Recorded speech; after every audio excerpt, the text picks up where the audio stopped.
What we found was so powerful was to authentically engage people in real work. So in the past, when people that were elected officials engaged people, they asked them to come or lick envelopes or make phone calls. What we said is, hey, we want to develop good policy. We need people who are out there every day as nurses or doctors who have navigated the healthcare system to let us know what worked or what didn't, or teachers and principals or parents to come talk about what works in the education system and what doesn't. So we started a citizens cabinet, which is I have a kitchen cabinet on every policy area that's made up of my constituents. So if you want to come advise me on education or healthcare or criminal justice, you come sit down, help us create ideas for bills, help us refine ideas for bills, help us refine amendments and ideas for other people's bills. And so we've had this great army of citizens who get involved, and then we have an army of young people, of volunteers that are grad students or law students or teachers who want to get involved in policy, and they come and help us get the work done. There's a lot of work to do and not enough time or talent, and so the more people on board, the better.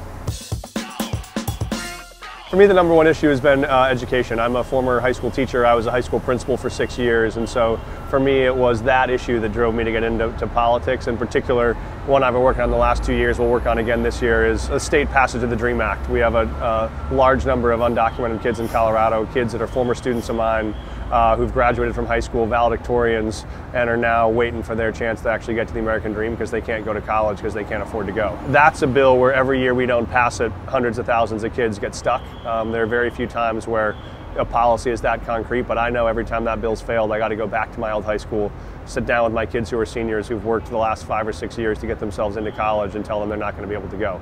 There's nothing more heartbreaking than doing that. I don't plan on doing that again.